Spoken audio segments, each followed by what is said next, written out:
Shalom, saudara-saudari terkasih. Selamat datang di Musa Channel. Hari ini kita akan mencari tahu siapakah Yesus. Apakah ia hanya manusia biasa? Ataukah Alkitab menyatakan sesuatu yang jauh lebih agung? Mari telusuri kesaksiannya. Kita mulai dari Yohanes pasal 1 ayat 1. Pada mulanya adalah firman. Firman itu bersama-sama dengan Allah, dan firman itu adalah Allah. Firman itu bersama-sama dengan Allah, namun firman itu juga adalah Allah. Lalu Yohanes pasal 1 ayat 14 berkata, firman itu telah menjadi manusia. Sang firmanlah yang menjadi manusia, inilah misteri inkarnasi.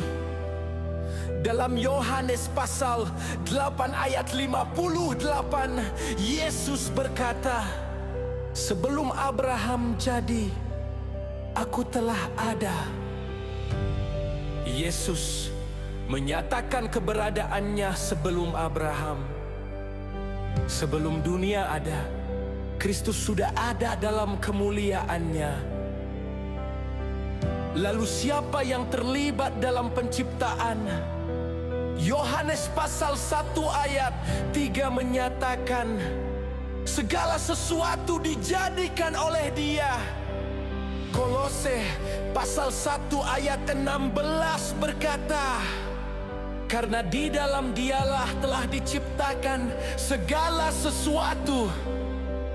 Kalau segala sesuatu yang diciptakan dijadikan melalui Dia, maka Kristus bukan makhluk ciptaan. Dia adalah pencipta. Seorang lumpuh dibawa kepada Yesus, ia berkata, dosamu sudah diampuni. Para ahli Taurat bertanya, siapa yang dapat mengampuni dosa selain Allah sendiri? Pengampunan dosa menunjukkan otoritas ilahi. Lihat penghormatan yang diterimanya. Matius pasal 14 ayat 33 mencatat murid-murid menyembah Yesus dan berkata, sesungguhnya engkau anak Allah. Matius pasal 28 ayat 9 juga mencatat mereka menyembahnya. Yohanes pasal 5 ayat 23 menyatakan bahwa semua orang harus menghormati anak sama seperti mereka menghormati Bapa. Yohanes pasal 5 ayat 26 berkata, Bapa mempunyai hidup dalam dirinya sendiri, demikian juga diberikannya anak mempunyai hidup dalam dirinya sendiri. Ketika Thomas melihat Kristus yang bangkit, ia berseru, ya Tuhanku dan Allahku. Yohanes pasal 20 ayat 28, Yesus tidak menegur Thomas.